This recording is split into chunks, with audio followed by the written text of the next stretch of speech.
Hello, good evening, and welcome to episode 2 of The Face of Art, the show that brings local artists out from behind the canvas and into the light. Each week, we'll feature different artists and discuss their passions, their journeys to becoming an artist, and their challenges and victories. Our guest this week is sitting 2,400 miles as the plane flies from where I'm sitting. She lives in the coastal town of Nosara, Costa Rica. I spend my winters there and met Gabriela there this past year. Gabriela has lived in Costa Rica for 2 years. Her work is incredibly diverse, painting large-scale murals to intricate details as a tattoo artist. She's worked towards mastering all mediums. To date, she's worked with pencil, charcoal, crayon, oil paint, resin, India ink, and acrylic paint. Gabriela's work is a culmination of whimsical female portraits, cosmic resin pieces, and abstract paintings evoking emotion through her use of color and an expressionistic approach. Let's welcome Gabriela. What's going on? Yeah. Apparently she's got a spider that's enjoys attacking her regularly. Yeah, like as soon as one bite heals, the next one occurs. But you look fine now. I don't see a giant lump on your head, so. A lot of makeup. Hey, how's the vibe in Nosara right now? And in terms of the COVID thing, things are opening. What's happening down there? Things are kind of opening. The beaches are open from 5 to 8 a.m. except for Guiones. It's fully closed, so it's a little strange. But things are starting to pick up, like Bodhi trees opening up and yoga classes are opening up.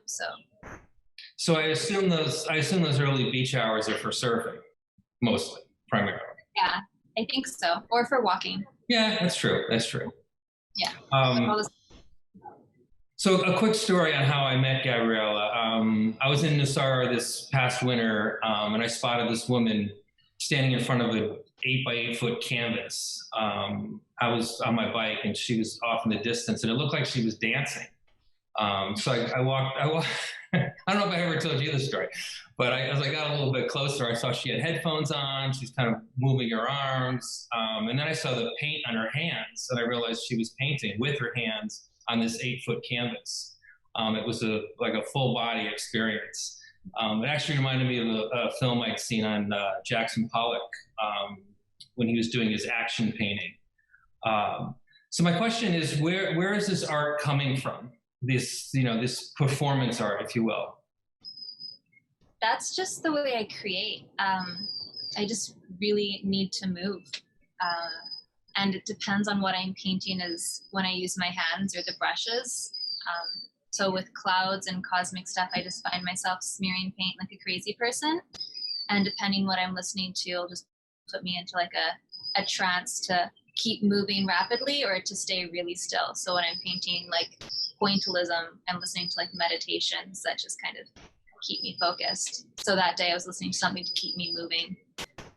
But the decision to work outside, you were right outside of a restaurant, basically on the side of the road where people could watch you paint. That's intentional, or that was the place that you set up, or that's where the art was going to be installed? That's where they commissioned me. They commissioned me for a mural to paint outside for the restaurant. And it was my first time painting in front of people because the previous murals I've done were always enclosed or hidden from the public until they were ready to open. So that's also why I had the headphones on, to just fully be immersed in my world and not be interrupted by people. I see. Like me. Yeah, but you were really polite about it. And I was just like really, I was still in such like a different trance that I was just like, yeah. And then kind of continued. So I did a deep dive into your Instagram, and I was surprised to see there was some really beautiful passages and some poetry in addition to your artwork.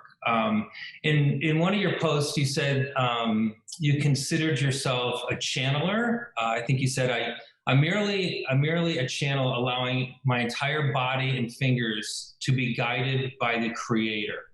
So I'm curious, who is the creator? Do you have a religious upbringing?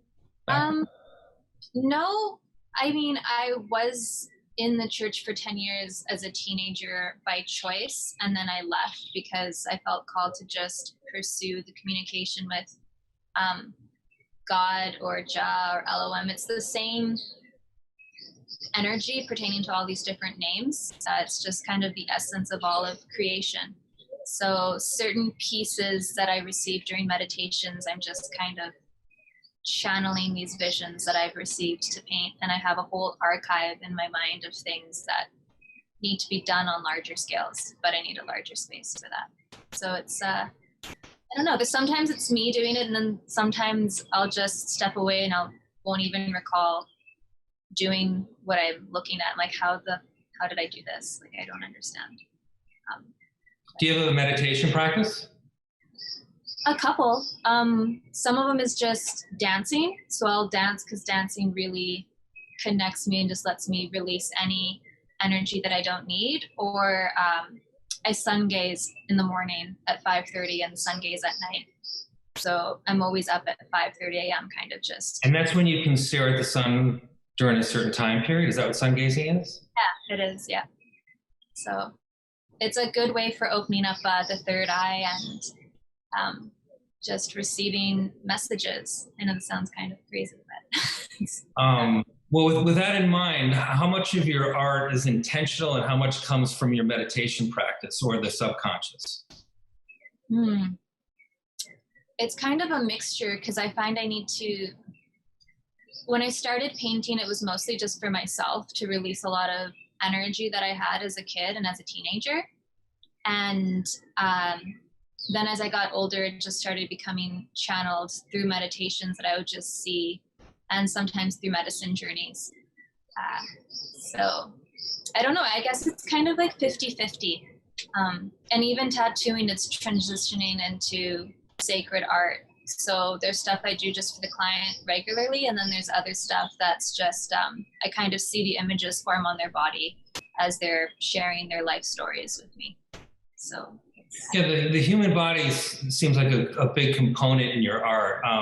Not only as subject matter, but by using the body as a canvas with your tattooing and using the use of your hands as brushes. Is there a reason that the human body informs your artwork? I never thought about that. So I think it's just, I'm very keen on integrating mind, body, and heart into everything that I do. So a lot of spiritual practices and a lot of physical work, and just kind of trying to attune myself to align into this complete entity that's diverse in a bunch of things. And my body's just this vessel that allows me to do whatever I want and be whatever I want whenever I want. I'm constantly changing my appearance and wardrobe, and it's just a lot of fun to see how far the body can go and be pushed, and also listening to it. I just flipped down my screen share. Can you see this shot of yourself? Yeah. So this is when I first met Gabriela. This is what was going on. Sort of drew me up to her. And I also just noticed today when I was putting these images in that it looks like you're wearing a bathing suit under your art clothes, which should only happen in Nosara, right? Yeah. Right. You want to be able to head to the beach immediately after your painting. That's the easiest way to wash all the paint off. Just wash it off in the ocean. Yeah. You speak of art as healing wounds, and I think that you said that art has saved your life on numerous occasions. Is there anything you can share about that, or one example, or? When I was a preteen to teen, I went through that classic angst/depression stage, and didn't really have an outlet to express myself other than writing poetry or painting. So I would just paint out everything. So a lot of the work from that era was all black charcoal, because I just felt dark inside and I just had to let it out. And now it's super vibrant because it's just a reflection of what's inside me. So it's just helped me to release pent up emotion or emotions and thoughts that I couldn't express vocally, to just let it all out so it wouldn't be in me anymore. So as soon as I'd create something, I wouldn't feel that anger or that sadness. It kind of just be left on the paper. And it was art that no one really ever saw. So just changes. And no one has still seen since. Is that? My sister saw pieces of it when we were moving a long time ago, and they kind of terrified her. And yeah, it was not good. And now they're all gone because I had a fire a month ago, and all of my art is gone. So I did want to talk about the fire. I wasn't sure if you were comfortable talking about that. Can you tell us what happened? And you lost everything? Practically everything. So all I have here is probably 10 pieces of art, and everything else is just gone. I had a piece that I was working on for 3 years that was 4 foot by 8 feet from university, and it just got swallowed up. My property is in an area where there's a lot of bushfires during the dry season, and because I was here in Nosada, yeah, that's the one. She's gone. Is this a self-portrait or no? It is, and then it just started transforming. So the portrait of myself was from university, and that one I didn't want to touch or change, even though I paint much different than that now. So then I just started adding to it. But I found the fire to be quite liberating because it kind of just almost sacrificed all of this work of what I was and kind of how I was limiting myself. Even with this piece, as it was like my huge piece, it was very liberating to have it disappear because I didn't even modify it. So I was restricting myself in this thing that didn't even work compositionally anymore, but I just kind of wanted to make it work. And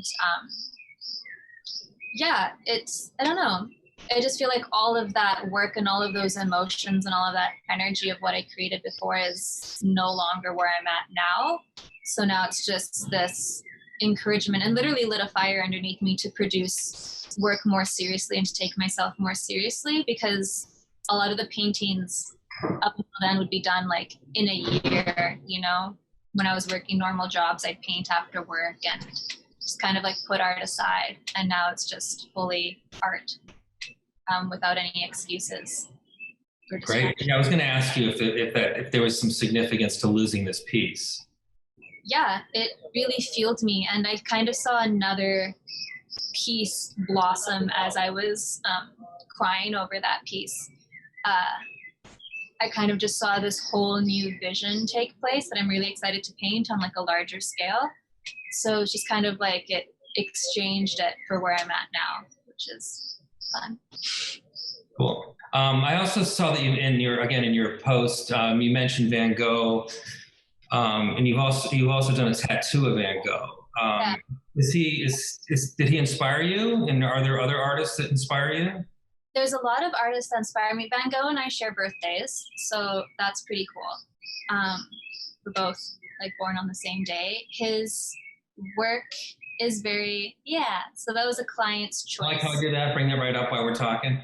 Yeah, that was one of the beginning tattoos when I was an apprentice still. One of the designs I drew up for Flash, and a client really liked Van Gogh, and I got to do it on her. So that's like on someone's thigh.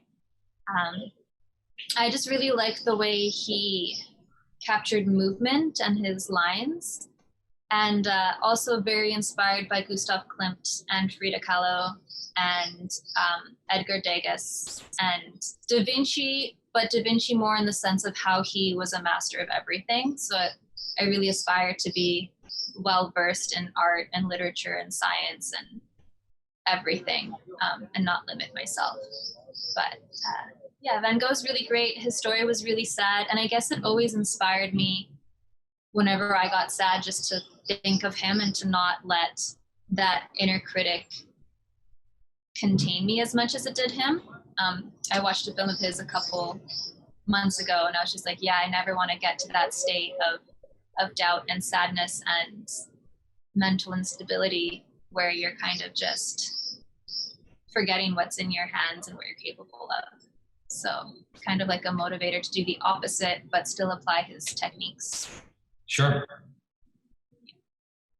Also found in your feed, very fascinating Instagram feed. If anyone's curious, we'll put that in the credits so you can follow you. It's like a book. I mean, you just keep going and going back and back and back. And a lot of it is archived. I have a lot of the weird experimental shit just like archived for no one to see, like people with 3 eyes and stuff. It's just for me. I mean, it's such a great use of Instagram. I mean, storytelling, but it's really chronicles your life, which I think is just fascinating to read. You said that the nature of Nosara inspires you in a way that the density of a city couldn't. Where did you live before? I lived in Vancouver, BC. So that was the comparison? Yeah. Yeah, so I lived in the city. It was very concrete. I loved the mountains and the pine trees, and found a lot of inspiration in that. But because of the prices of living in that area, I was constantly working and not able to get into nature, and it was just taking a toll on me. And it's just very gray for a majority of the year. So yeah. Just kind of creativity. And then also I worked a lot of office jobs, and so I was just stuck in areas with no windows, and it was not the best. But here there's just so much nature and foliage and colors and all of the elements, and you're so immersed, and it's just really good. Like I'll just see a butterfly and just be inspired to do a series on butterflies or slugs. And slugs? Yeah. Okay. I call myself like an entomologist in the making. I have a fascination with insects, and there's so many beautiful insects in this country. And I just saw an image of a slug that was red and black. And I don't know if it's from this area, but I just saw this series or this painting of one of my friends with a bunch of slugs as jewelry. And I asked her if she was okay with me painting her with slugs on her. And she's like, yeah, no, I'm totally fine, because she loves insects as much as I do. So yeah, I'll find beauty in all of the oddities. So the insects, I'm just going to bring up another image. I'm wondering if this was the inspiration for, I mean, this type of thing where you're working, does that have anything to do with your fascination with insects? Yeah, that one was, yeah, that's a moth with crystals. So Crystal, yeah. 2 things that are crystals and insects. And that just came from looking at a moth. That's a real moth. So I just found the colors really lovely. It's a great shot of you inking. Yeah, my friend Jacob took that. It was great. Just searching for some other. Oh, here's the shot of you with your the painting you lost, right? Yeah, and the house that burnt down, actually. Oh, that's the house that's no longer. Yeah, it's just. Oh. It was a really beautiful space, but time to move on and reinvest here in Nosara. So that'll be in the future once it sells. So Gabriela and I had this great photo shoot together. This was after I met her on the street. I asked, she didn't know who I was, and I asked if I could do her portrait, and she was kind enough to say yes, and not think I was just some creep. So we went to a lounge, the Spirit Lounge, where she had painted a mural on the wall, and we used that as a backdrop. And it was just, I don't know, it was a beautiful collaboration. But man, I still go back and look at these shots, and I absolutely love them. I mean, it feels like maybe it's the lighting that we did, but it feels like you're literally stepping out of the painting. I just think that they're remarkable. Some of my favorite portraits from Nosara. Mm-hmm. Same. Another back. This is that same space, yeah.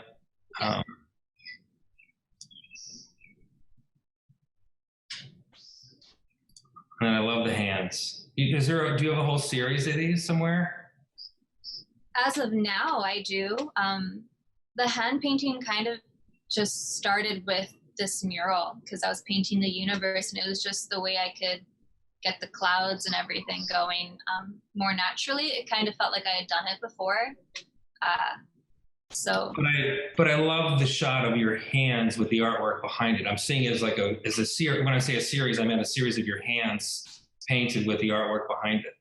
You know, like I can see a beautiful show with just your hands with the artwork like this. Starting now, I'll make it a series. I'll do that with you. I think that'd be incredible. Yeah, no, I'd love that. I'm just going to scroll through a couple of these other ones so people can see. If you want to stop me if there's something you want to say about any of these, but. So this is gold leaf behind here? Yep. It was my first time applying it in thin layers. Usually I apply it to like the whole back of a canvas. That's where the Gustav Klimt inspo comes from. Sure, yeah. Self-portrait? Yes. No. Oh. Never had twists. No, it's a portrait of Willow Smith. It was commissioned for a girl. She really loves Willow Smith. I mean, it does look like you, no? I guess so. I think all of my work kind of has an essence of me in it. I don't try, it just happens. That one was fun. That one I painted upside down. So for a whole year, the painting was the other way. And really? Yeah, and I didn't flip it over until I felt it was done. And I actually filmed that because I was so nervous. And I was like, okay, well, once I flip it, I'm not touching it. I'm not adding anything to it. It's done. So I had to really make sure. And it took everything in me to not turn it over within that year. What were you working from? Was there a photo? Were you working from a photo or? That was a photo reference, a photograph that I really liked. Wow, that's cool. Knowing that too. Now I want to flip it upside down and see what you were looking at, for that whole time. What's the medium here? That's all pencil crayon. So it took a few days or a week or two. I'm a lot slower with pencil crayon than I am with paint. Just because I have to be more precise with everything because I don't really like erasing, even though that's the whole point of pencil crayon. And that is an acrylic pour, one of the first ones that I did. Just some people are like, it looks like an acid trip, and I did that before I ever knew or touched any sort of drugs. So. Have you done any since you touched the drugs? No, I mean, not acrylic pours, no. Okay. And that's all the resin, which is fun.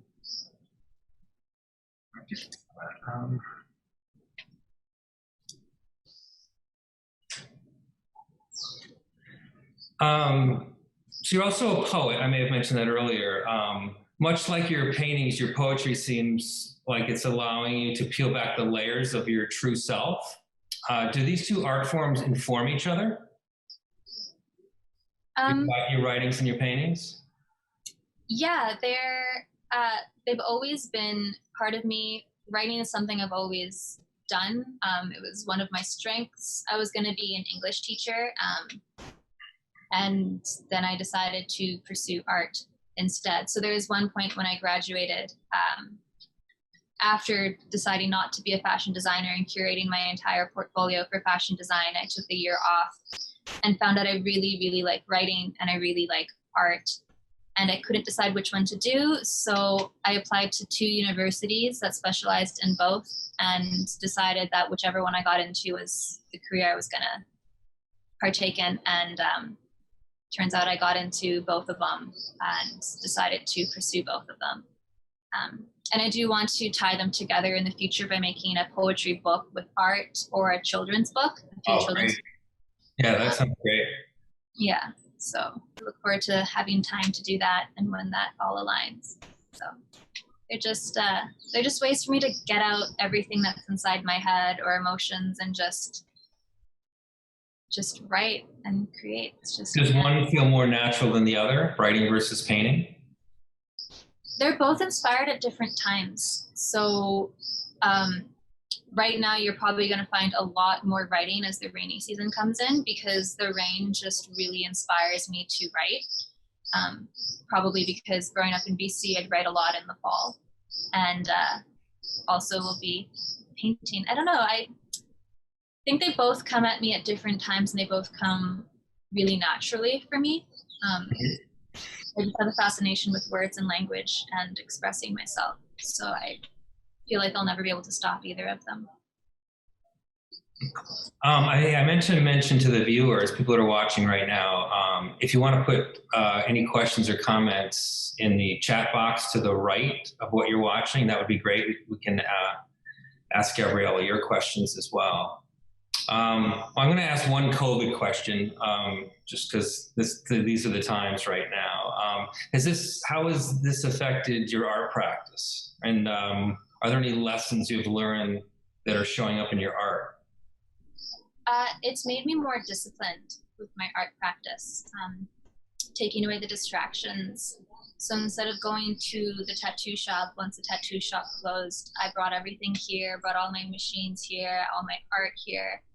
And as kind of like a bit of a hermit and recluse, it's just pushed me more into creating and scheduling and allotting times. And I've also been reading a book called Daily Rituals, and it's just a bunch of stories on all of the great minds and creators, Andy Warhol and Van Gogh, and just all of these brilliant minds and their routines throughout the day. And I sensed a pattern that I really liked, and since then have just been allotting myself 2 hours to paint in the morning, take a break, 2 hours to do designs for clients, and then 2 hours to write daily, same time every day. So it's just made me really disciplined, and I've been able to produce a lot more consistently, because before I was kind of a little bit of a lazy artist, or a painting would get to a certain part and I wouldn't want to work on it. I'd be like, oh, it's at that part that I just can't stare at it, so I just start a new piece. And now it's just really making me just get to the canvas and work through it, even if I'm not feeling it in that moment. Within like 10 minutes, 20 minutes, I'm already like involved in it. So it's been really good. It's created a whole new work routine and ritual for my days that I've really enjoyed. And a lot of work has come out of it. It's almost like, because I started taking myself more seriously, it's like it sent out this energy to other people to reach out to me without me even promoting myself. I've had more people reach out for commissions and tattoos and all of this stuff in this time. I guess just because I put myself first and my work first, it altered everything. When will you be able to tattoo again? Kind of already have been tattooing. Okay. At home, maybe? Yeah. The thing with tattooing is we're highly sanitary. So we're practically sterilizing and disinfecting everything regularly. And because I've been so isolated, I haven't really contacted with anyone, and they're all fine. So yeah, I don't know if I should have said that. I'm just a really honest person. So I appreciate that. And I'm glad you're tattooing. I'm glad you're still working. Yeah, things are different here. Oh, I remember that. I mean, people have asked me pretty much every day since I've been back, how it feels, and it feels completely different. It was just so, even in the height of it, in Nosara, it was still so much more relaxed. And I don't know if it's how the government was handling it, or the fact that most people there don't watch television, so they're not getting wrapped up in the news. But it just seemed a lot, we did what we were supposed to do, but it just didn't feel as intense. Yeah. I heard from someone that they read an article that Costa Rica did one of the best jobs at maintaining the virus with their methods. And I thought that was really fascinating. And also, yeah, we don't pay attention to the news in this town, but I've seen people who have ventured out within the last week, and there's people wearing like full-on plastic masks at stores and restaurants, and like spraying hand sanitizer on you. So it's just kind of like the Nosara bubble is just this, the bubble, it's just kind of this vortex of free, happy energy where everything just goes really great. But as soon as you venture out of that, it's kind of this other world. Right. And people, I think, are generally more healthy there. I mean, in addition to being a blue zone, people they're there to take care of themselves mentally and physically. Yeah, we're all eating healthy. We're all in the ocean. We're all getting the sun. And the disease doesn't thrive in this kind of climate either. Right. In 90-degree weather. Yeah. So is it raining pretty much every day now? I sort of wish I'd stayed a little bit longer for the rainy season. Yeah, the rainy season's my favorite. I don't know why people leave. I love it. We had a massive thunderstorm last night. The whole sky just lit up with lightning, and you just hear cicadas everywhere. And yeah, it's practically raining every other day or every 3 days, I'd say. Maybe I'm sleeping through it at night and I don't notice, but everything's getting greener and humid. I'm just checking the chat. I don't see any questions. Either we've answered them all, or I've been told it's difficult to if you don't have a Google member, it's hard to work the chat room. I don't know, but I don't know either. yeah, I don't know. It's just I was looking over here hoping there'd be a whole list of questions for you. So are you taking part in this NOCA exhibit? So NOCA is the Nosara Community for the Arts, and they've been around for a couple of years, but they're doing an exhibit to raise some funds for the food. Well, you can tell me about it. Yeah. They just contacted me last week, and you just reminded me I do need to send them some photos after this is done of work that needs to be done. Right. Yeah, it's a really lovely community. I look forward to getting more involved with them. They seem to be doing a lot of fundraisers for the community. The last one I heard was for the firefighters, and this time it's for the food bank, because with these times, it's difficult for some locals to get food because they're not working. So I'll be donating a piece to help raise funds for local ticos, which is really exciting. I just see which piece to donate or create a new one in the amount of time. I don't think their website is live yet. But I'll make a note of it to mention it next week, or I'll put it in the chat box when I have it. But that'd be great, so we can see which piece you donated and we can all fight over it. And tell me what your Instagram is. Or I know what it is. Tell other people what your Instagram is so they can follow you. My art account is Gabriela Artista, so that's Gabriela, 1 L because Spanish, and then Artista, so artist with an A at the end. And you'll just find a bunch of oddities and poetry and tattoos. Oh yeah, you will. Yeah. Prepare to go for a deep dive. It's good, really good stuff. Your last name is Wolf? Yes, it is. And so Loba is your artist name? Is that how that works? Or yeah. Loba is my kind of like art alias, because Gabriela Loba translated means Gabrielle the Wolf. So, I like it. Yeah, I really liked it. It just kind of came to me one day and I was like, oh, and I just switched all my handles to that. And I kind of like not having my social media platforms be associated with my legal documents. I don't know, I just have this thing with just having that for my passport and like them not being able to find me on any sort of platform, except maybe now because I just declared it on national television. I just got clarification that the NOCA website will be live next week. And they thank you for donating. Awesome. Thank you for having me be part of it. Look forward to donating. Sure. Any other questions, Jane? I see that you're online here. I'm trying to see if she'll shoot us a question. Anything else that you wanted to talk about? Anything else you want to promote before we wrap up? I don't know. I'm not really good with just. Okay. I mean, I think this will be This will be great. Hopefully, get a few more followers, and we'll continue to expose these amazing artists in Nassau. Yeah. I actually look forward to getting back down there this winter to do that. When are you coming down? Good question. I usually aim for November, but depending what's going on here, I may have a gallery showing in December here in Nantucket, which will just delay my departure a little bit. Like this last year, I came down early January. So, but things are pretty, things generally, things die down in November here, so I can usually escape. Oh, interesting. Yeah, it's a great, it works out really well.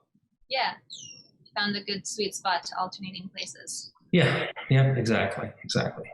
All right, I think we're good. I don't see any other questions. I had an amazing time catching up with you and learning more about you. Really appreciate it. Thank you. And I will definitely see you this winter when I get down there. Looking forward to it. All right, thanks very much. No problem. Bye. Take good care. Bye-bye. Well, thank you all for tuning in. Our show is actually moving to Thursday nights starting this week. And our guest this Thursday is the one and only Billy Sherry of Nantucket, another fascinating human. So you don't want to miss that. A huge thank you to my partners at NCTV Channel 18 for their live production and all the behind the scenes magic. Thank you, Dee, who's producing tonight's show. And until Thursday, take care, be safe, and support your local artists. Thanks.